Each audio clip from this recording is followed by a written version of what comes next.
नमस्कार, राधे राधे, जय हिंद। कैसे हैं आप सभी? मैं जितेंद्र सोनी स्वागत करता हूं आपका खान ग्लोबल स्टडीज के इस डिजिटल प्लेटफॉर्म पर। आशा है आप सभी लोग अच्छे होंगे, मस्त होंगे और बड़ी ही आनंद के साथ आप अपनी तैयारी कर रहे होंगे। कैसे हैं आप? कैसी आपकी तैयारी चल रही है? इस समय तो आपकी तैयारी एकदम युद्ध स्तर पर होनी चाहिए। इस समय तो मैं उम्मीद कर रहा हूं कि आप सभी लोग लाइब्रेरी में बैठे होंगे और किसी के घर के आसपास अगर लाइब्रेरी नहीं है तो वह अपने घर पर रहकर लाइब्रेरी जैसा माहौल बनाने का प्रयास कर रहा होगा। अगर आप लाइब्रेरी में हैं या आप घर पर हैं, एक दो बातों का सामान्यतः ध्यान रखिएगा कि दिखावे का प्रयास नहीं करना और सामान्यतः बढ़ा चढ़ाकर चीजों को नहीं बताने का प्रयास करना। सामान्यतः जैसे जहां पर दो लोग फंसे हुए हैं कि भाई इस वाले सवाल का उत्तर क्या होगा, वहां पहले से मत कूदना कि देखो मुझे पता है इस वाले सवाल का उत्तर क्या होगा, या मन में ऐसा भाव लेकर बिल्कुल मत आना कि ये लोग मुझसे पूछें कि इस वाले सवाल का उत्तर क्या होगा, मुझसे ही पूछें तब मैं इनको उत्तर बताऊं। इस भाव से अगर आप अपने आप को बचा ले गए तो समानता सटीक तैयारी हो जाएगी। अन्यथा समानता, ये जो मैं का भाव है, ये हमारे अंदर एक विद्यार्थी के अंदर समानता बहुत अच्छे तरीके से पनपता है। जब उसे चीजें पता चलने लगती हैं, जब वह चीजों को सीखता है, सीखने के बाद वह उसके मन में ऐसी इच्छा होती है कि इस वाले सवाल का उत्तर अरे मुझसे पूछो ना, मैं सॉल्व करता हूं तुरंत। तो फिर वो इस चक्कर में फंसता है कि भाई इस वाले सवाल का उत्तर मुझसे पूछो, इस वाले सवाल का उत्तर मुझसे पूछो, मुझे पता है, मुझे सब कुछ पता है। इस तरीके के विद्यार्थियों को अंत समय में हमने इस माथा पकड़ते हुए देखा है। और समानता एक ऐसा विद्यार्थी जो चुपचाप से बिना दिखावा करते हुए कोने में लगा हुआ है, कोने में तैयारी कर रहा है, आराम से शांति से पढ़ रहा है, बिना दिखावा किए हुए, बिना किसी की नजरों में आए हुए, ऐसे विद्यार्थियों को हमने परेड ग्राउंड में शपथ लेते हुए देखा है। ठीक है ना? तो मूल उद्देश्य क्या है? बिना दिखावा किए हुए तुरंत चुपचाप से अपनी ऐसी तैयारी करनी है जिससे किसी को पता भी नहीं चले और हमारी तैयारी हो जाए। ठीक है ना? ध्यान रखिएगा। लाइब्रेरी भी अगर हम जा रहे हैं तो समानता सादा सिंपल कपड़े, चप्पल, कोई परफ्यूम नहीं, कोई कुछ नहीं, समानता नॉर्मल जिंदगी, नॉर्मल खाना, साफ पीना, पानी वगैरह जो भी कुछ है, आनंद से रहो और तैयारी पर फोकस करो 9 से 10 घंटे। ठीक है ना? ध्यान रखिएगा। बहुत अच्छी बात है सर जी। बैच को खींचिए, पूरा सिलेबस बचा हुआ है। अरे देखो, खींचने से कोई औचित्य नहीं है। ठीक है ना? खींचना किसी भी चीज को ठीक नहीं है साहब।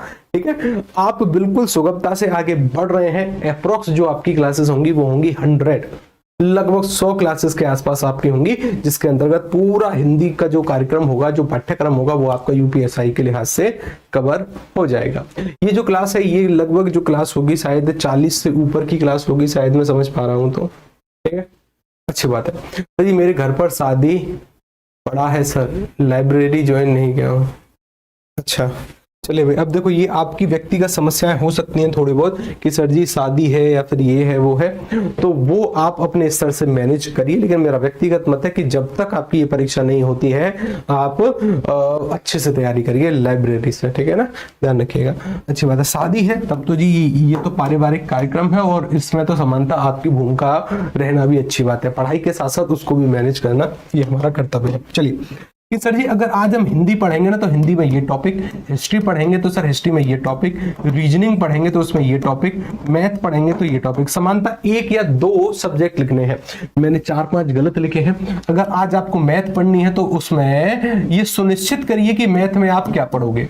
रीजनिंग पढ़नी है तो सुनिश्चित करिए क्या पढ़ोगे। 35% कट ऑफ तो आपको हर हालत में चाहिए जीएस में। उसके साथ ओवरऑल जो कट ऑफ चाहिए वो 50% चाहिए। ठीक है ना? अपने जितने भी डॉक्यूमेंट है, चाहे आय है, जाति है, सभी को अपडेट रखिए। क्या करिए? सभी को अपडेट करिए। बहुत अच्छी बात है। ठीक है ना? ध्यान रखिए। सर जी स्वरों का वर्गीकरण बता दीजिए, इसके बाद आएंगे अभी। ठीक है ना? अच्छी बात है। ठीक है, डन। चलिए आगे चलते हैं कि सर इसके बाद जो विद्यार्थी के सिलेक्शन का मूल जिम्मेदार रहेगा ना इस बार, वो रहेगा उसका रिवीजन।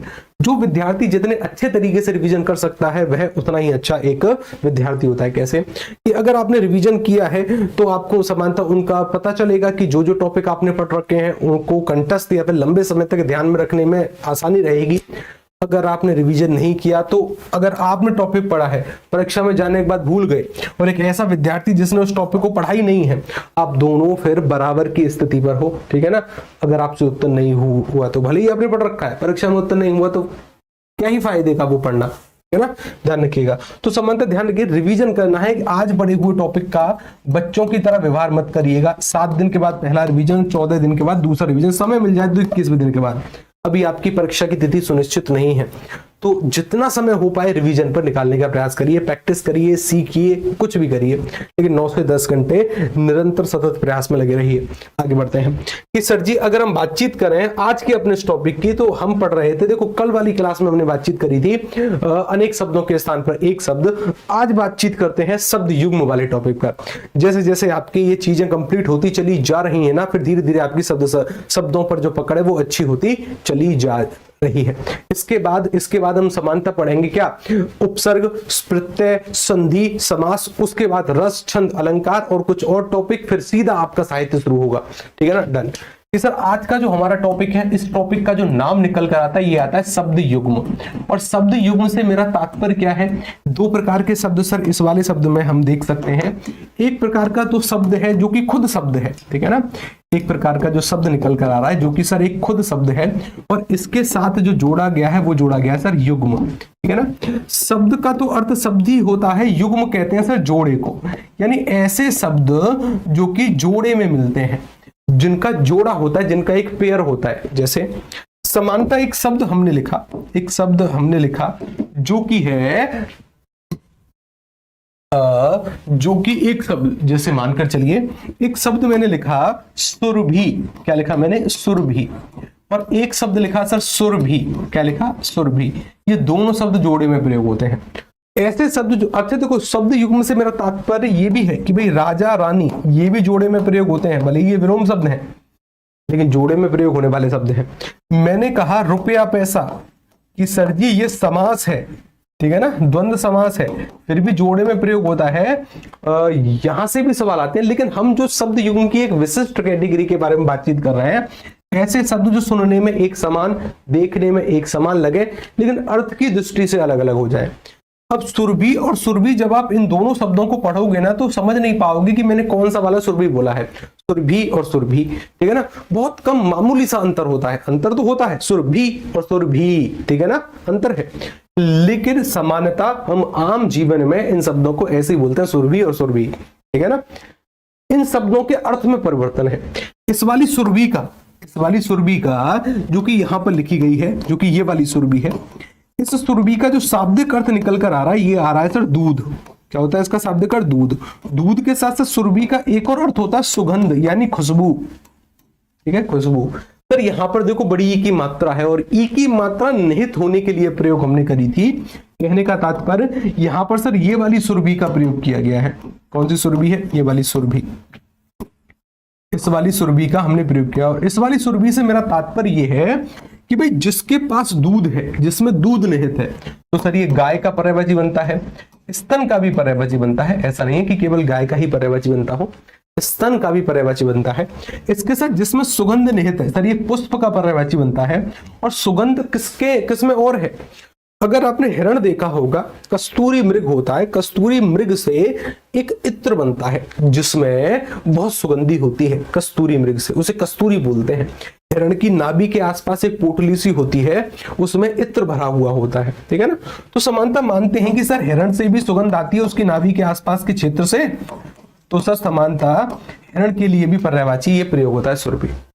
मेरे कहने का तात्पर्य यह है कि ऐसे शब्द जो देखने में, सुनने में एक जैसे लगते हैं लेकिन अर्थ की दृष्टि से अलग अलग, इन शब्दों को हमें समझना है। मूल उद्देश्य इन्हीं शब्दों को सीखना नहीं है, इस तरीके के लाखों शब्द बनेंगे, मूल उद्देश्य है कि इन शब्दों पर पकड़ बनाना, ठीक है ना।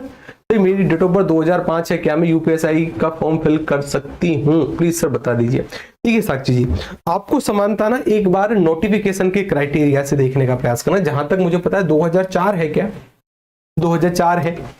एक मिनट रुको जरा मैं बताऊं, एक मिनट रुको, पहले एक मिनट नोटिफिकेशन खोलते हैं। ये वाले जो सवाल है ना, ये अंतिम के हैं। अंतिम मतलब कि सर अंत में इस तरीके के सवालों पर चर्चा होनी चाहिए, पहले हमें सीखना चाहिए, ठीक है ना। चलो अंत में ही बातचीत करेंगे इस तरीके के सवालों में। किसी को फ्लैट फुट की दिक्कत है, किसी को नॉक नी की दिक्कत है, तो वो ऐसी समस्याएं जिनको अभी से अगर हम समाधान की ओर चले ना तो उनका समाधान हो जाता है, परमानेंट रहने वाली समस्या नहीं है ये। किसी को नॉक नी है, किसी को फ्लैट फुट है, इनका उपचार किया जा सकता है अच्छे तरीके से। तो स्वरों का वर्गीकरण 4 या 5 प्लीज। देखो स्वरों को 5 आधारों पर बांटा गया है। कौन कौन से? मात्रा काल, उच्चारण, नासिक,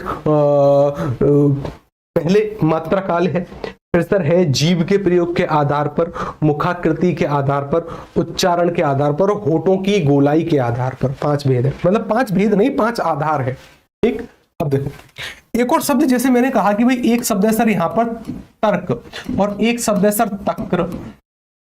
सुनने में एक जैसे प्रतीत होंगे लेकिन अर्थ की दृष्टि से अलग अलग। इस वाले शब्द को यूपीएसआई ने पूछा है कि भाई तक्र का, इस तर्क का मतलब क्या होता है। इसे अगर आपके पास तथ्य है, तथ्य के आधार पर की गई बहस, मैंने आपसे सवाल पूछा, आपने जवाब दिया, फिर आपने सवाल पूछा, मैंने जवाब दिया, तो ये जो बहस चल रही है ना, जो कि तथ्यों के आधार पर है, उस बहस को हम क्या कहते हैं, तर्क। क्या कहते हैं सर जी, मेरी समस्या सॉल्व कर दे, मेरी मार्कशीट नहीं मिल रही है, क्या करें कॉलेज से। सर आपकी कॉलेज से मार्कशीट नहीं मिल रही है, सीधे आयोग जाओ।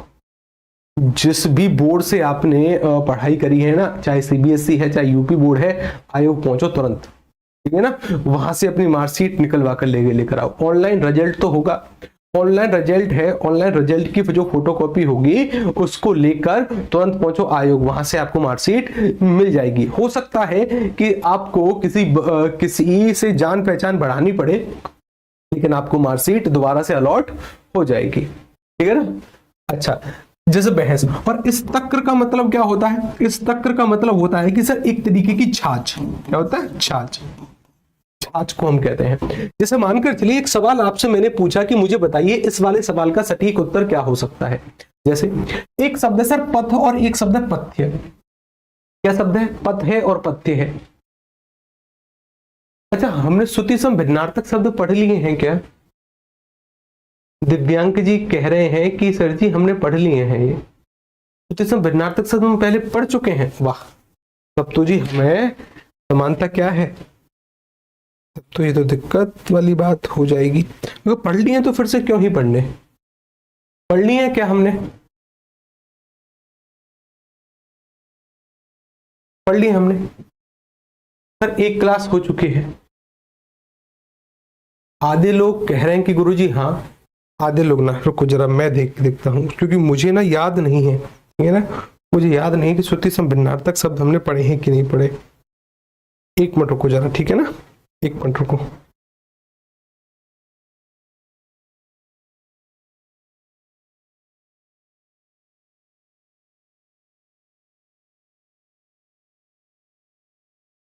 पढ़ लिए, ठीक है ना, पढ़ लिए भाई, पढ़ लिए पढ़ लिए पढ़ लिए पढ़ लिए पढ़ लिए पढ़ लिए। फिर तो इस पर मेहनत ही क्यों करनी, ठीक है ना, फिर तो इस पर मेहनत ही, शब्द यूं करके हमने एक टॉपिक पढ़ लिया है। मैं माफी चाह जाऊंगा कि शायद मेरे दिमाग से निकल गया होगा, या फिर एक बार मैंने लिस्ट आपकी देखी नहीं होगी, ठीक है ना। हाँ, हमारे पास हर एक बैच की एक लिस्ट होती है जिसमें जितने भी टॉपिक हमने उस बैच में पढ़ा दिए हैं ना, वो सब लिखे हुए होते हैं। हमारे पास बहुत सारे बैचेस हैं और बहुत किस बैच में हम क्या पढ़ा चुके हैं या क्या चल रहा है, किस टॉपिक पर बातचीत करनी है, उसके बारे में आपने और हमने बातचीत करी है, ठीक है ना, वो सब वहां पर लिखा हुआ होता है। तो हो सकता है कि उस लिस्ट को मैंने ना दे देखा हो, और आज का जो टॉपिक है जी आपका वो हो गया है शब्दयुग, ठीक है ना, इस टॉपिक को हमने पढ़ लिया है। हालांकि एक बात ध्यान रखना, इस वाली फाइल में कुछ सवाल हैं जो कि आपके लिए है। इसमें 300 सवाल हमने सम्मिलित किए हैं, ठीक है ना। जैसे मैंने कहा कि निर्जर और निर्जर इन दोनों का अर्थ क्या होगा, उत्तर पता है, अच्छी बात है, नहीं तो अगली वाली स्लाइड पर हमने उसको हाईलाइट करवा के रखा है कि निर्जर मतलब जैसे बुढ़ापा ना आए, निर्जर मतलब जो झरना है, ठीक है ना। मैंने आपसे पूछा कि मुझे बताइए मरीची और मरीची में क्या डिफरेंस है, तो अगर आपको इसका उत्तर पता है अच्छी बात है, नहीं तो हमने अगली स्लाइड पर इसका उत्तर हाईलाइट करवा दिया कि इस मरीची का अर्थ है किरण और उस मरीची का अर्थ है सूर्य। मैंने कहा कि मुझे बताइए आदि और आदि का अर्थ क्या है, एक पर छोटी की मात्रा, एक पर बड़ी की। 300 सवाल है ऐसे, ज्यादा परेशान नहीं होना है, बस इनका उत्तर हमने क्या कर दिया है कि भाई अगली स्लाइड पर हमने हाईलाइट करवा के रखा है ताकि आप इसको समझ पाए। आदि मतलब सर प्रारंभ को कहते हैं, और आदि मतलब ग्रसित, की वह शराब का आदि है, वह किसी बुरी लत का आदि है, लत को ही आदि बोलते हैं, ग्रसित होना, ठीक है ना। एक बार इनको देखने का प्रयास करना, फटाफट से चलो अपने अगले टॉपिक पर, ठीक है ना। फिर इस वाले टॉपिक पर बातचीत ही नहीं करनी। अगला टॉपिक जो आपका अब है वो है सर लोकोक्ति एवं मुहावरे। कौन सा टॉपिक है, लोकोक्ति एवं मुहावरे। लोकोक्ति एवं मुहावरे, ये सर अब हमारा नया टॉपिक निकलता है, ठीक है ना, ये सर अब हमारा नया टॉपिक निकलता है। इसको हमें समझना है अच्छे से। कैसे समझना है इसको? बड़े अच्छे से समझना है। करें स्टार्ट, ठीक है, करें स्टार्ट, ठीक है, करें स्टार्ट। चलिए शुरू करते हैं, ठीक है, डन। आगे चलिए। इसका अगला टॉपिक है हमारा लोकोक्ति एवं मुहावरे। सबसे पहले मुहावरे के बारे में बातचीत करते हैं कि सर ये मुहावरा है क्या, ठीक है ना, मुहावरा वास्तव में क्या है, इसके बारे में बातचीत करते हैं, फिर आगे इसके बारे में और हम बातचीत करेंगे, ठीक, डन। देखिए, मुहावरे शब्द से डायरेक्ट फैक्चुअल सवाल आते हैं और दो तरीके के सवाल इससे बनते हैं। एक तो मुहावरे के फैक्चुअल डेटा से सवाल बनते हैं कि बताइए मुहावरे कितने तरीकों से हम बना सकते हैं, पूर्ण वाक्य है कि नहीं है, किस शब्द शक्ति का प्रयोग होता है, पहचान क्या है, समानता, मुहावरे किस पद्धति से बनते हैं, पूर्ण वाक्य है, वाक्य के किस हिस्से में प्रयोग हो सकते हैं कि नहीं, ऐसे सवाल। दूसरे सर डायरेक्ट मुहावरों के एग्जाम्पल से आते हैं कि बताइए 9 2 11 होने का मतलब क्या है, अंक भरने का मतलब क्या है, समानतः थाली का बैगन होना इसका आशय क्या है, ठीक है ना, ऐसे सवाल बनते हैं। तो सबसे पहले इसकी तथ्यात्मक जानकारी समझते हैं, फिर उसके बाद इस पर प्रैक्टिस कर लेंगे। तथ्यात्मक मतलब सबसे पहला सवाल जो स्टार्ट होता है वो होता है कि सर ये शब्द ही किस भाषा का है। तो आप में से बहुत सारे लोग जानते होंगे कि मुहावरा अरबी भाषा का शब्द है। किस भाषा का शब्द है मुहावरा? मुहावरा जो शब्द निकल कर आता है सर ये आता है अरबी भाषा का। अरबी, हमारी हिंदी में विदेशी शब्दों की संख्या बहुत ज्यादा है, ठीक है ना, हमारी हिंदी में विदेशी शब्दों की संख्या बहुत है। उनमें से 15% शब्द अक्सर विदेशी हमें देखने को मिलते हैं। 85% शब्द हिंदी तथा भारतीय भाषाओं के, 15% शब्द विदेशी हैं। मुहावरा अरबी भाषा का शब्द है। अरबी भाषा का केवल यही शब्द नहीं है कि सर मुहावरा ही अरबी भाषा का शब्द ना, बहुत सारे शब्द हैं। जैसे आगे चलकर इस वाले टॉपिक को भी पढ़ेंगे हम। जैसे सर किताब एक शब्द निकल कर आता है, किताब के साथ साथ हलवा अगर आपने खाया होगा, हलवा अरबी भाषा का शब्द है। मतलब को यूपीएसआई ने पूछा है, मतलब बताइए किस भाषा का शब्द है। औरत को यूपीएसआई ने पूछा है, कांस्टेबल ने भी पूछा है औरत को, तो आदमी एक शब्द है। ये सभी शब्द किस भाषा के हैं? ये सभी के सभी शब्द अरबी भाषा के शब्द निकल कर आते हैं, ठीक, डन, अच्छी बात है। इस शब्द के साथ जो इसका दूसरा फैक्ट बनता है वो बनता है कि बताइए क्या मुहावरा पूर्ण वाक्य होता है? क्या मुहावरा पूर्ण वाक्य होता है? पूर्ण वाक्य मतलब जो स्वतंत्र तरीके से प्रयोग हो सकता हो। सर नहीं, ये पूर्ण वाक्य नहीं होता।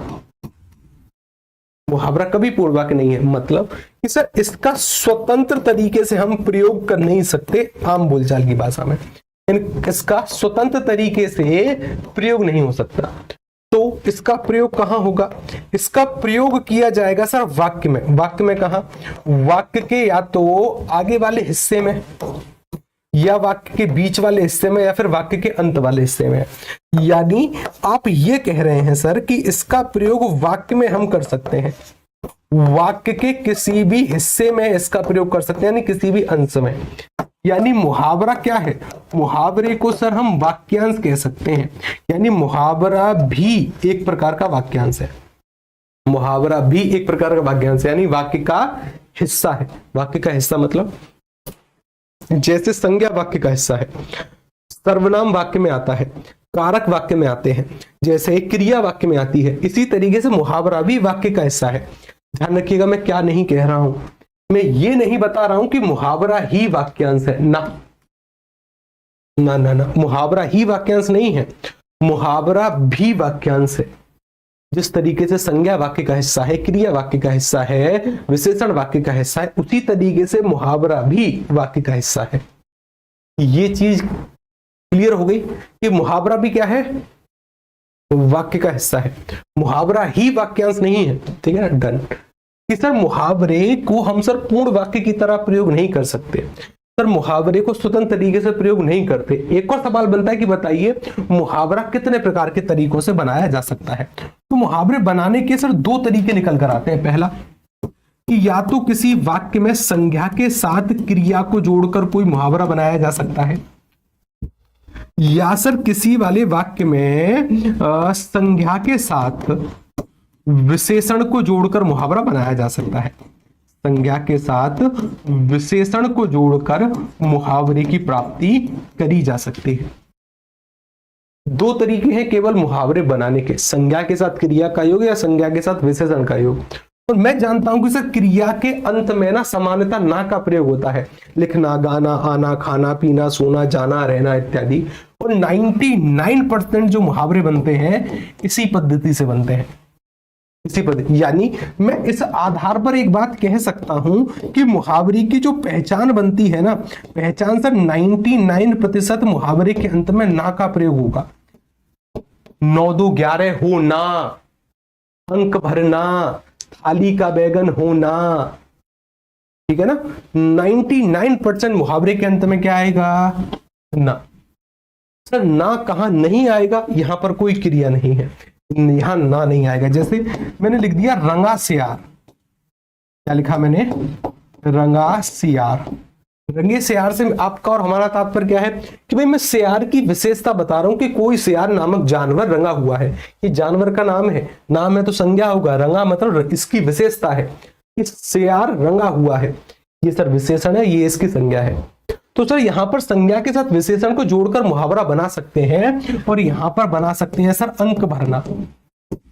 यहां पर सर संज्ञा के साथ क्रिया को जोड़कर, और क्रिया आएगी ना आएगा, पहचान के तौर पर सर 99% मुहावरों के अंत में ना मिल जाएगा। ये बात क्लियर? ये बात क्लियर? हंसी आ रही है बहुत, हंसी आ रही है बहुत। अरे पढ़ लो रे देवताओं, ठीक है ना, पढ़ लो रे देवताओं। ये समय बार बार नहीं आने वाला, ठीक है ना। आप ना इस समय एक ऐसे पायदान पर खड़े हो कि इस पायदान के इस तरफ तो है जिंदगी भर के ताने कि तेरे बस की बात नहीं है, तू कुछ नहीं करेगा, घर पर केवल रोटी तोड़ता रहेगा या तोड़ती रहेगी, तेरी तो शादी करा देंगे, अगर तेरी जॉब लग गई तो अच्छी बात है, नहीं तो इसी साल तेरी शादी होगी। लड़कियों को तो ऐसे ऐसे ताने सुनने मिलते हैं, लड़कों तुम्हारी तो शादी भी नहीं होनी अगर तुम्हारे पास जॉब नहीं है तो। इस दीवार के इस तरफ दुनिया जहान के ताने हैं, इस दीवार के उस तरफ 2 सितारे तुम्हारा वेट कर रहे हैं कि जो योग्य होगा वो मुझे हासिल करेगा, योग्य बनना है। कमेंट पर फोकस ही मत करिए कि क्या कमेंट है, कमेंट पर फोकस नहीं करना है ना, बस एक एक चीज को लपेटने का प्रयास करना है, समझने का प्रयास करना है। एक बार मैं फिर से बताने का प्रयास करता हूं कि सर ये मुहावरा शब्द, डायरेक्ट ऐसे सवाल आते हैं, यूपीएसआई ने भी पूछा है मुहावरा किस भाषा का शब्द है, तो मुहावरा सर अरबी भाषा का शब्द है। किस भाषा का है? अरबी। अरबी भाषा के बहुत सारे शब्द हैं, हालांकि हम विदेशी शब्दों को पढ़ेंगे, जैसे मुहावरा, किताब, हलुआ मतलब औरत, आदमी, ये सभी अरबी भाषा के शब्द हैं। आईना भी, ये सब पूर्ण वाक्य होता है क्या मुहावरा? मुहावरा पूर्ण वाक्य बिल्कुल नहीं होता, मुहावरा पूर्ण वाक्य बिल्कुल नहीं होता। मुहावरे को स्वतंत्र तरीके से प्रयोग कर सकते हैं? बिल्कुल नहीं, वाक्य में प्रयोग होता है सर मुहावरा। यानी ऐसा नहीं है कि देखो मुहावरा पूर्ण वाक्य नहीं है तो यानी वाक्य में प्रयोग हुआ, वाक्य के किस हिस्से में? आगे, बीच में, अंत में, कहीं भी मुहावरा आ सकता है। यानी मुहावरा वाक्य के किसी भी अंश में जोड़ा जा सकता है, यानी वाक्य अंश। मुहावरा भी एक प्रकार का वाक्यांश है, मुहावरा ही वाक्यांश नहीं है। यानी वाक्य का अंश, वाक्य का हिस्सा, संज्ञा भी है, सर्वनाम भी है, क्रिया भी है, विशेषण भी है, वो सब वाक्य के हिस्से हैं, उन्हीं से मिलकर वाक्य बनता है। इसी तरीके से मुहावरा भी वाक्यांश है। ठीक, मैंने कहा कि मुहावरा 2 तरीकों से बन सकता है, संज्ञा के साथ क्रिया को जोड़ने से, और 99% मुहावरे इसी कैटेगरी से बनते हैं। और क्रिया है तो क्रिया के अंत में सर ना आता है, इसलिए मैं कह सकता हूं कि पहचान के तौर पर 99% मुहावरों के अंत में ना आता है। 9 2 11 होना ये मुहावरा है। कई बार ऐसे सवाल आएंगे कि आपको लोकोक्तियों में से मुहावरा पहचानना पड़ेगा या मुहावरों में से किसी लोकोक्ति को पहचानना पड़ेगा, तो ध्यान रखिएगा जिसके भी अंत में ना है वो मुहावरा है। कि 9 2 11 होना, थाली का बैगन होना, अंक भरना, कि नाक का बाल होना, पानी पानी होना, तो सर इसके अंत में, सभी के अंत में ना है, ना है तो क्या होगा? मुहावरा। दूसरा, संज्ञा के साथ विशेषण को जोड़ने से, जैसे मैंने कहा रंगा सियार, सियार की विशेषता कि सियार रंगा हुआ है, ठीक है ना, इसके अंत में ना नहीं होगा। ये पूरा वाक्य नहीं है, 2 ही पद है, संज्ञा के साथ विशेषण, तो समझ जाएंगे कि ये मुहावरा है। पहचान 99%, ये सर अच्छी बात है। अब देखो इसके बाद की कहानी क्या निकल कर आती है। इसके बाद की कहानी निकल कर आती है सर मुहावरों में सामान्यतः किस शब्द शक्ति का प्रयोग होता है। इस मुहावरों की शब्द शक्ति, मुहावरों की शब्द शक्ति। मुहावरों में किस शब्द शक्ति का प्रयोग होता है? शब्द शक्ति मतलब, हालांकि यूपीएससी यहां से सवाल नहीं पूछता है, लेकिन शॉर्ट तरीके से बताने का प्रयास करता हूं कि शब्द शक्ति है क्या। कभी मिसलीनियस में सवाल बन जाए तो ध्यान रखिएगा, 3 घंटे का टॉपिक होता है कि शब्द शक्ति किसे कहते हैं। 3 घंटे में हम समझने का प्रयास करते हैं इसको बिल्कुल शॉर्ट तरीके से। ऐसे अगर मैं बताने का प्रयास करूं, यहां पर ध्यान दो कि सर मुहावरों में शब्द शक्ति, शब्द शक्ति किस शब्द शक्ति का प्रयोग होता है अभी पता चलेगा, ठीक है ना। ये सर 3 प्रकार की शब्द शक्तियां होती हैं। एक होती है अभिधा, कौन सी होती है? अभिधा। एक होती है लक्षणा, कौन सी होती है? लक्षणा। और एक होती है व्यंजना, हालांकि प्रत्यक्ष तरीके से सम्मिलित नहीं है आपके पाठ्यक्रम में। सर अभिधा का मतलब यह है कि अभिधा कहते हैं मूल रूप को, मूल रूप को। अभिधा किसे कहते हैं? मूल रूप को, मतलब जहां पर शब्द अपने मूल अर्थ में प्रयोग होता हो। जैसे मैंने कहा कि गधा, गधा मिट्टी ढो रहा है। क्या लिखा मैंने? गधा मिट्टी ढो रहा है। तो इस गधे शब्द का अर्थ जो है ना, जानवर है, बच्चा बच्चा भी समझ लेगा। भाई कोई गधा जो है वो मिट्टी ढोने का कार्य कर रहा है। एक गधा जो मिट्टी ढुलाई के लिए कार्य आता है, वजन ढोने के लिए प्रयोग होता है, मिट्टी ढो रहा है। ठीक, मैंने कहा ये जो लक्षणा शब्द शक्ति है ना सर, ये दूसरा अर्थ प्रकट करती है। दूसरा अर्थ, लक्षणा की शर्त होती है 3, उसके बारे में बातचीत करेंगे। दूसरा अर्थ, जैसे मैंने यहां पर एक वाक्य लिखा, किसी व्यक्ति का नाम लिखा XYZ और लिख दिया गधा है। यहां पर भी गधा शब्द है, तो क्या सर इस वाले गधे शब्द का अर्थ भी जानवर है? जैसे हमारे माता पिता कई बार जब हमसे कार्य करने में चूक होती है तो हमें गधा बोलते हैं कि अरे गधे, इसको ऐसे नहीं ऐसे कर। तो इसका मतलब क्या है कि XYZ भी क्या कोई जानवर है क्या? अगर किसी व्यक्ति के लिए कहा कि XYZ गधा है, तो क्या उसके भी 4 पैर हैं, उसकी भी लंबी पूंछ है, क्या वो भी मिट्टी ढोने का कार्य करता है? क्या वो भी ढेंचू ढेंचू की आवाज निकालना, क्या वो भी ढेंचू ढेंचू की आवाज निकालता है? नहीं। यानी सर यहां पर गधे शब्द का अर्थ जानवर नहीं है सर, इसका अर्थ क्या है? दूसरा। इसका अर्थ क्या है? दूसरा। ये जो शब्द शक्ति है इसे कहते हैं लक्षणा। क्या कहते हैं? लक्षणा। एक और होती है व्यंजना, और व्यंजना से आपका और हमारा तात्पर्य क्या है कि सर जिसके सभी के लिए ना अलग अलग अर्थ निकल कर आते हो। जैसे मैंने कहा सुबह, या फिर जैसे लिख लो भाई, सुबह हो गई है, सुबह हो गई है। एक वाक्य लिखा मैंने, सुबह हो गई है। कहने का तात्पर्य कि सर बच्चे के लिए इस वाले शब्द का अर्थ क्या होगा कि भाई सुबह हो गई है। बच्चा इसका अर्थ लेगा भाई स्कूल के लिए तैयार होना है, स्कूल जाना है, सुबह हो गई है। माँ के लिए इसका अर्थ क्या होगा? माँ को सर समानता ऑफिस के लिए जाना है, माँ ऑफिस जाएगी। माँ जाएगी कहाँ? ऑफिस जाएगी माँ। या माँ घर का काम करेगी, बच्चों को तैयार करना या स्कूल के लिए रेडी करना, खाना बनाना। पिता के लिए भी इसका अर्थ क्या होगा कि पिता भी भाई ऑफिस जाएगा। या केवल माँ ही क्यों घर के काम करे, पिता भी तो घर के काम कर सकते हैं। या फिर पिताजी बच्चों को रेडी करेंगे। पिता के लिए भी इसका अर्थ अलग अलग है। मैंने कहा कि किसी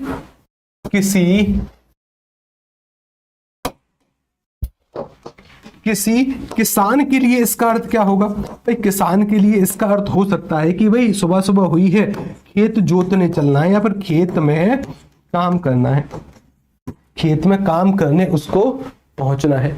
मैंने कहा कि अगर इसका अर्थ कोई चोर लेगा तो, चोर कि भाई सुबह हो गई है, चोर ने इसका अर्थ लिया तो वह कि भाई अब जो चोरी किया हुआ सामान है उसको समानता छुपाने का प्रयास करना है, या फिर अब ये जो समय है ये चोरी करने का समय नहीं है, चोरी करके भागने का समय है, या फिर छुपने का समय है।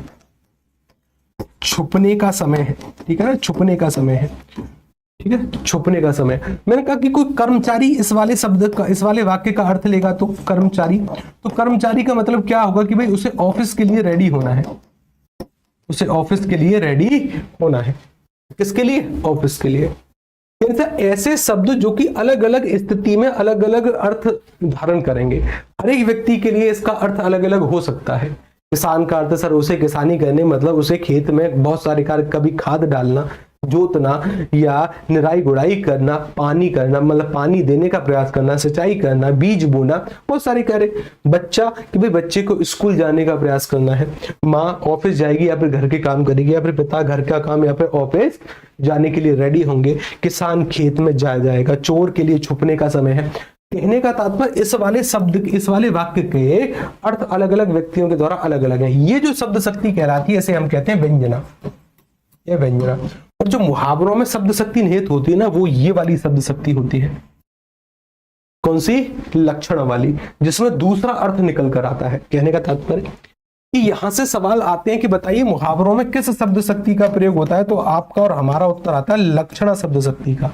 मतलब मैंने अगर कहा है रंगा से यार, क्या कहा है मैंने? रंगा से यार, रंगा से यार, तो ये जो शब्द लिखे गए हैं ना, इनका अर्थ ये शब्द नहीं है। मतलब गहरी बात है, समझो कि मैंने कहा कि यहां पर इस गधे शब्द का मतलब क्या है कि भाई आपने कहा कि सर ये जो गधा शब्द है ना, गधे शब्द का अर्थ है जानवर, बच्चा बच्चा इसका अर्थ लेगा। ये तो सर अपने मूल रूप में अविदा है। लक्षणा मतलब यहां पर गधा शब्द का अर्थ जानवर नहीं है। मुहावरों में यही शब्द शक्ति होती है। यानी ये जो शब्द लिखा है सर यहाँ पर रंगा सियार, तो सियार का अर्थ यहाँ पर सियार नहीं होगा, कुछ और होगा। यानी मैं क्या कहने का प्रयास कर रहा हूं? तो ये कहने का प्रयास कर रहा हूं कि किसी भी विकल्प में अगर सियार शब्द लिखा हुआ आ जाए, किसी भी विकल्प में अगर रंगा शब्द लिखा हुआ आ जाए, तो सर वो विकल्प तो इसका उत्तर नहीं होगा, क्योंकि इसका अर्थ वो है ही नहीं जो कि हम समझ रहे हैं। इसका अर्थ क्या है? दूसरा। क्यों? क्योंकि सर इसमें लक्षणा शब्द शक्ति निहित होती है मुहावरों में। इससे उत्तर कर पाएंगे हम। कई बार ऐसे मुहावरे आते हैं जिनका सामान्यतः हमें अर्थ नहीं पता होता, तो मुहावरे में जो जो शब्द लिखे हुए हैं ना, वही शब्द अगर विकल्पों में है, वो उत्तर तो कभी नहीं होगा। क्यों नहीं होगा? क्योंकि मुहावरों में लक्षणा शब्द शक्ति होती है। जो शब्द लिखे हैं उनका वही अर्थ नहीं होता, दूसरा अर्थ होता है। जैसे गधा, XYZ गधा है, वहां पर गधा का अर्थ जानवर नहीं है। गधा का अर्थ वो जानवर नहीं है जो कि मिट्टी ढोने का कार्य करता है, उसका कोई दूसरा अर्थ है। सेम कंडीशन होती है मुहावरों में। ये बात कितने लोगों को क्लियर हुई? अरे बोलो रे, सुधर जाओ तुम सभी, ठीक है ना? मैं कुछ ऐसी वैसी बातें कमेंट में देख पा रहा हूं। चैट चल रही है अपनी, ठीक है ना? चैट कि सर जी बस कुछ भी बोलते रहो, हमें कोई लेना देना नहीं। उधर जाओ रे सभी लोग, ठीक है ना? ये बात क्लियर हुई कि नहीं हुई? क्लियर हो गई? हाँ, 2.5 अंक क्लियर हो गए, ठीक है ना? 2.5 अंक। मुहावरा ना पता होते हुए भी आप उसका उत्तर कर पाओगे। मुहावरा ना पता होते हुए भी उसका उत्तर कर पाओ। ओजस जी को क्लियर नहीं। गुरुजी एक बार ये वाला फिर से बता दीजिए। अच्छा देखो, सुनो मेरी बात को ध्यान से सुनिए कि मुहावरों में जो शब्द शक्ति निहित होती है उस शब्द शक्ति का नाम है लक्षणा शब्द शक्ति। लक्षणा शब्द शक्ति है क्या? इसके लिए ना मैंने अभी आपको ये वाली चीज बताने का प्रयास किया, हालांकि इसका आपके पाठ्यक्रम में डायरेक्ट उल्लेख नहीं है कि शब्द शक्ति क्या है, लेकिन फिर भी ध्यान रखना कि शब्द शक्ति सामान्यतः आचार्य विश्वनाथ जी अपनी साहित्य दर्पण नामक पुस्तक में सबसे पहले इसको बताने का प्रयास करते हैं कि ऐसे कोई शब्द शक्ति होती है, ठीक है ना? और 3 भेद इसके होते हैं, अविदा लक्षणा व्यंजना। अविदा लक्षणा व्यंजना, मैं माफी चाहूंगा इस पर बड़ा आ और आएगा। अविदा लक्षणा व्यंजना। अविधा में सर सामान्यतः बच्चे इसका अर्थ ले लेते हैं, यानी यहां पर दिमाग की आवश्यकता नहीं पड़ता। दिमाग की आवश्यकता सर इसमें लक्षणा शब्द शक्ति में दिमाग की आवश्यकता पड़ती है। कैसे? मैंने कहा बचपन में मैं बहुत परेशान रहा, बहुत ज्यादा। एक मुहावरा मैंने पढ़ा कि झांसी की रानी ने दुश्मन के दांत खट्टे कर दिए। झांसी की रानी ने युद्ध में दांत खट्टे कर दिए। झांसी की रानी ने दुश्मनों के दांत खट्टे कर दिए। अब मैंने इसका अर्थ समझने का प्रयास किया कि हो सकता है क्या कि झांसी की रानी युद्ध में अपने साथ एक थैला लेकर गई होंगी, उस थैले में ढेर सारे नींबू रखे होंगे। युद्ध क्षेत्र में पहुंचते ही झांसी की रानी ने देखा सामने दुश्मन आया, उसको पकड़ा, वहीं पर तलवार निकाली, तलवार से नींबू के 2 टुकड़े किए और उससे कहा कि खोल तू, अब खोल, मुंह खोल। और जैसे ही उसने मुंह खोला उसके मुंह में नींबू रगड़ दिया होगा कि ले भाई, झांसी की रानी दुश्मन के दांत खट्टे कर दिए। फिर दूसरा कोई दुश्मन पकड़ा होगा, उससे कहा होगा कि भाई मुंह खोल, दूसरा नींबू उसके दांतों पर रगड़ दिया होगा। मैंने कहा भाई ये भी ठीक है। इस तरीके से झांसी की रानी ने सभी दुश्मनों के दांत खट्टे कर दिए। तो समानता बच्चा तो कोई होगा, वह इसका अर्थ ऐसे ही लेने का प्रयास करेगा, क्योंकि उसे क्या पता कि इसका अर्थ कोई और है।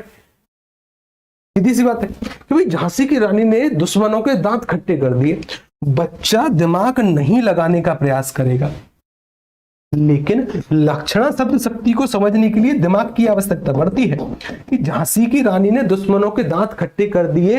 ना तो सर इसका अर्थ दांत से संबंधित है, ना इसका अर्थ खट्टेपन से है, नहीं होना मतलब खट्टा होना इसका अर्थ नहीं आएगा, ना ही दांत आएगा, अर्थ कोई और आएगा, दूसरा अर्थ आएगा। और यही जो दूसरे अर्थ वाली शक्ति है ना, इसी को लक्षणा कहते हैं। आचार्य मम्मट इसके 64 भेद मानते हैं, ठीक है ना, वो बाद का विषय है, ये आपके पाठ्यक्रम का हिस्सा नहीं है, लेकिन फिर भी दास समझने का प्रयास करिए कि ये जो शब्द लिखे हैं ना, इनसे दूसरा अर्थ आएगा। जैसे बचपन में मैं समानता बहुत ज्यादा कंफ्यूज रहा। कैसे? एक मुहावरा था, नाकों चने चबाना। नाकों चने चबाना कहने का तात्पर्य, मैंने कहा कि समानता दांतों से भी चने को चबाने में कुछ लोगों को दिक्कत होती है। एक व्यक्ति ऐसा जो नाक से चने चबा रहा है, मतलब समानता ऐसा होगा कि नाक के ये जो 2 छिद्र है ना, इनमें वे पहले तो चने बड़ी मुश्किल से फंसाता होगा, और फंसाने के बाद नाक में मारता होगा घूंसा, तब जाकर इस नाक से वो चने टूटते होंगे, तब नाक को चने चबाना इसको बोलते हैं। बड़ी दिक्कत।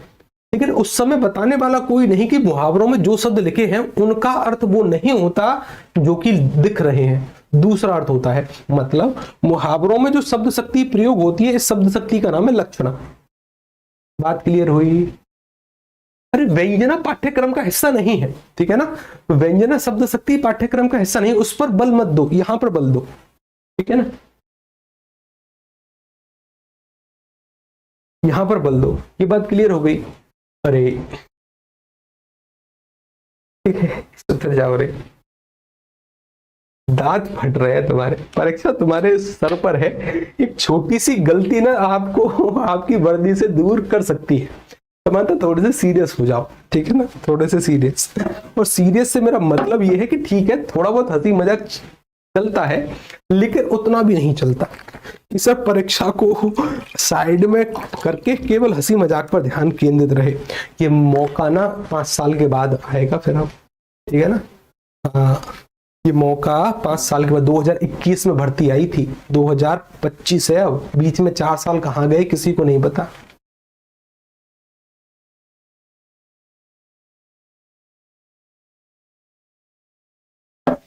सर जी जान लेंगे तो क्या कोई दिक्कत है?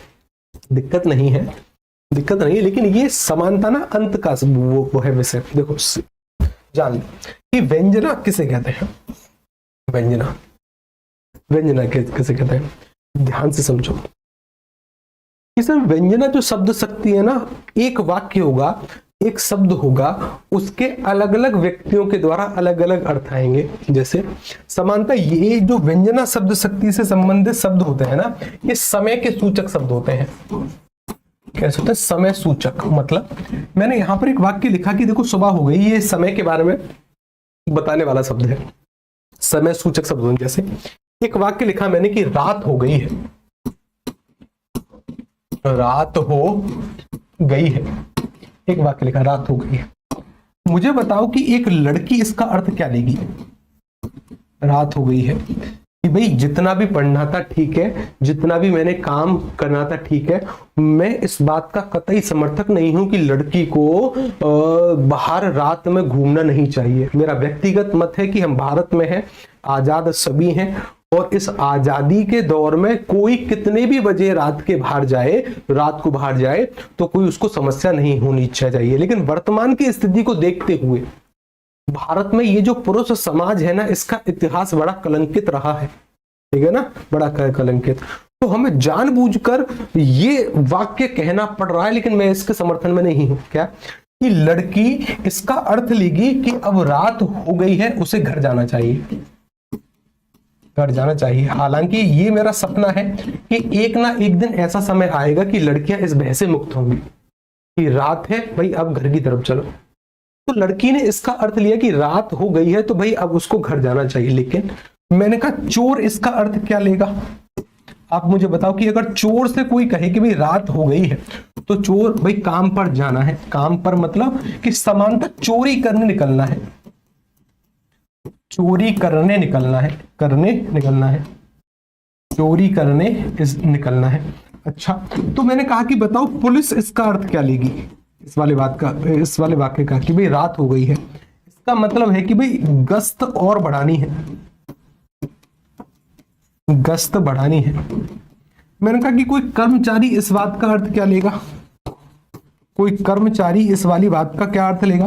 कर्मचारी कहेगा कि भाई रात हो गई है मतलब छुट्टी का समय हो गया है, छुट्टी का समय। मैंने कहा कोई बच्चा इसका अर्थ क्या लेगा कि रात हो गई है, सोने का समय है सर, सोने का समय।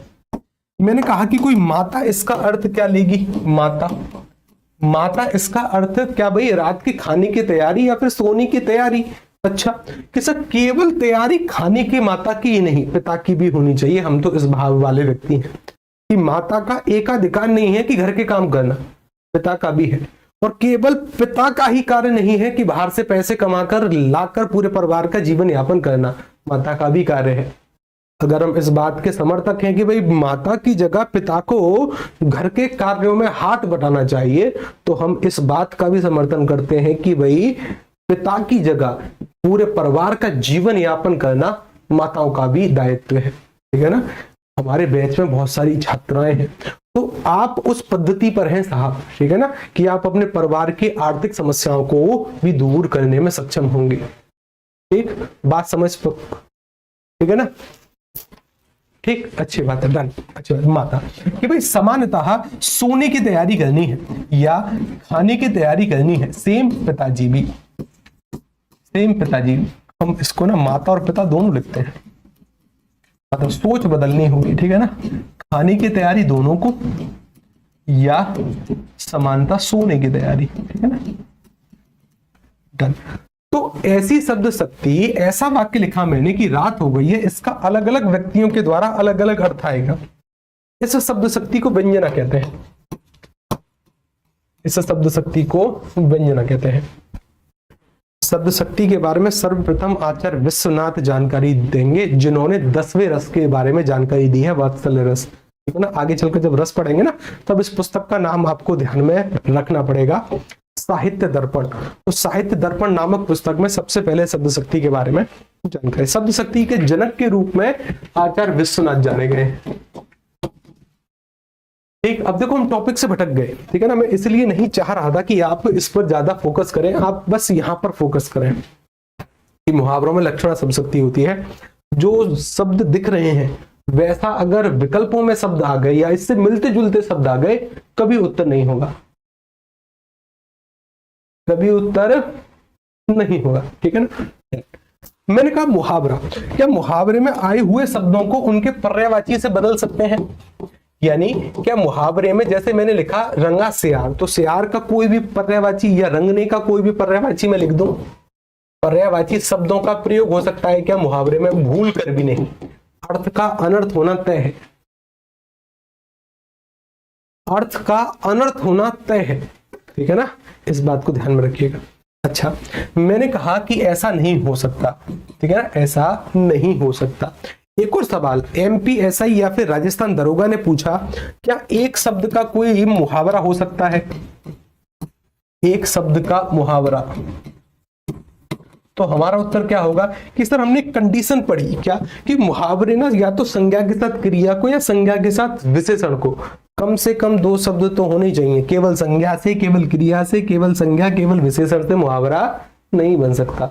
एक शब्द नहीं, 2 शब्द कम से कम, ठीक है ना? मैंने कहा रंगा से यार कम से कम 2 शब्द हैं, ठीक है ना? मुहावरा क्या होता है? कम से कम 2 शब्दों से बनता है।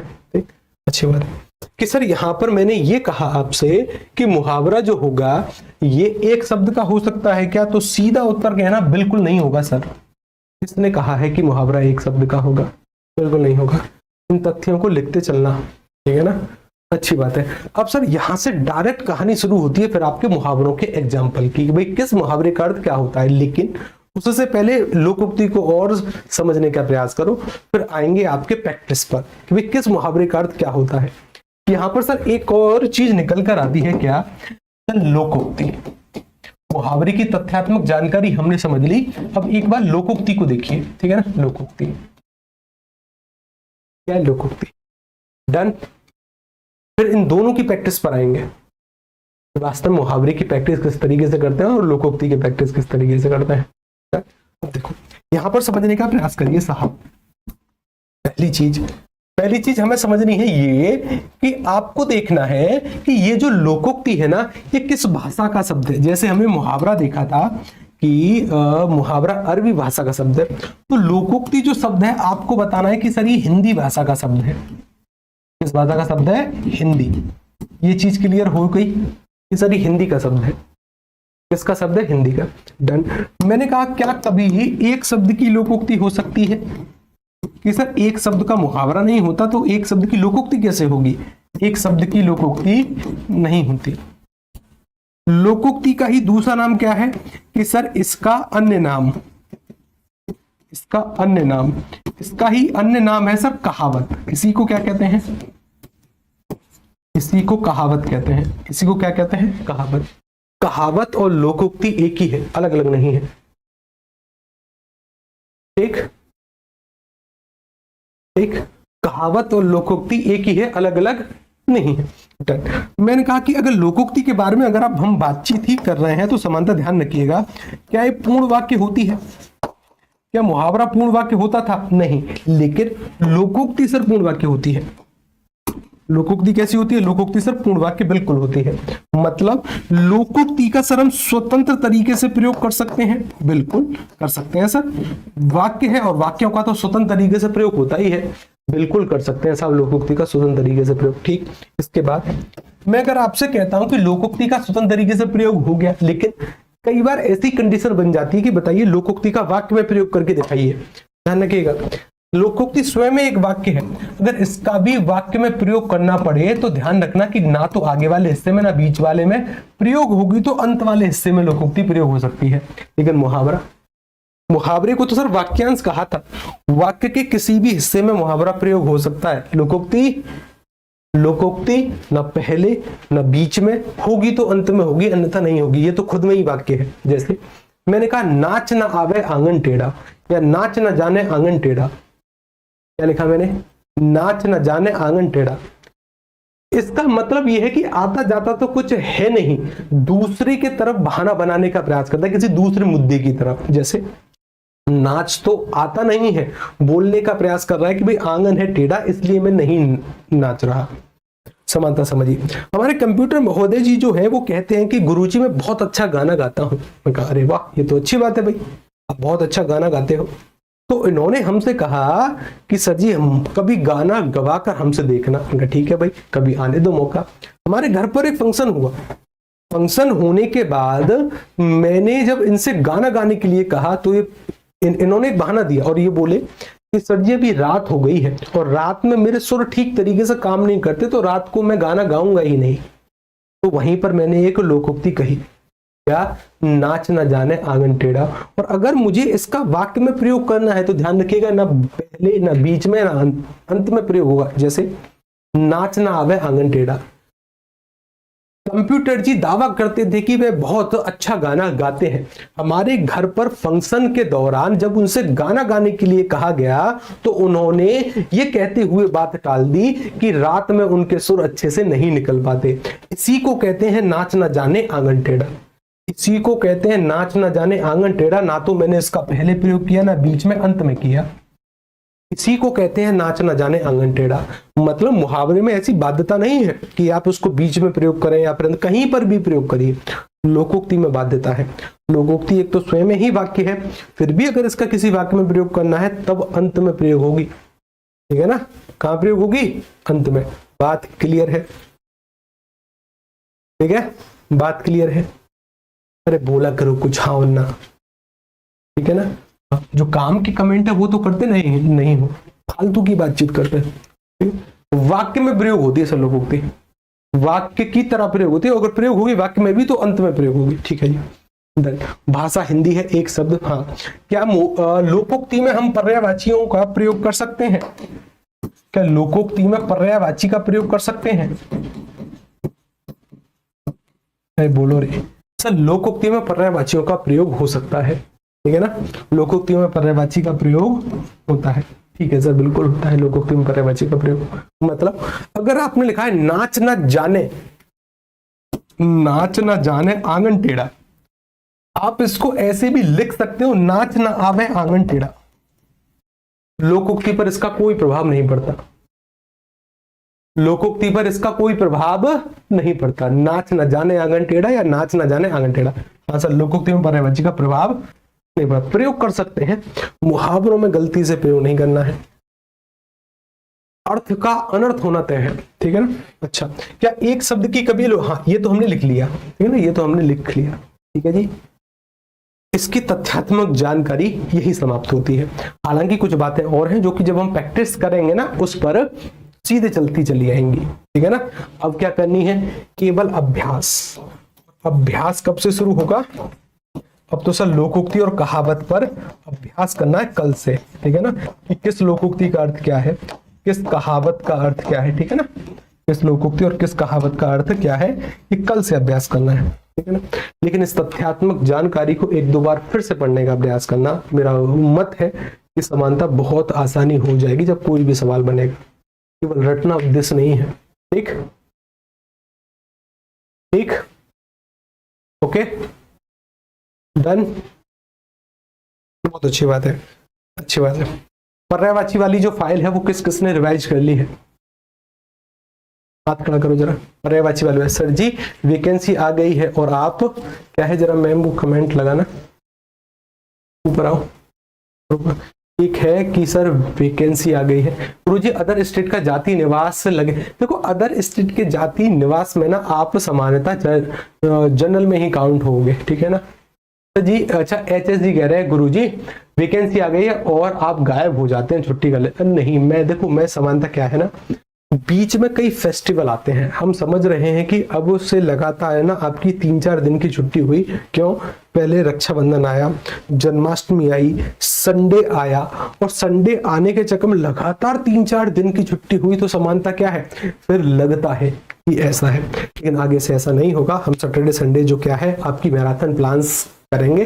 यूट्यूब वाली क्लास आप सभी के लिए कंपलसरी है करना इस समय तो, ठीक है ना।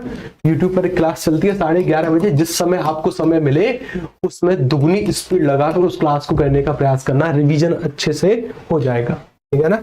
देखिए कौन कौन यूट्यूब वाली क्लास कर रहा है, आप में से बहुत सारे व्यक्ति हैं अभी भी, क्योंकि वहां पर जो नाम चलते हैं ना मुझे पता है कि कौन कौन है, ठीक है।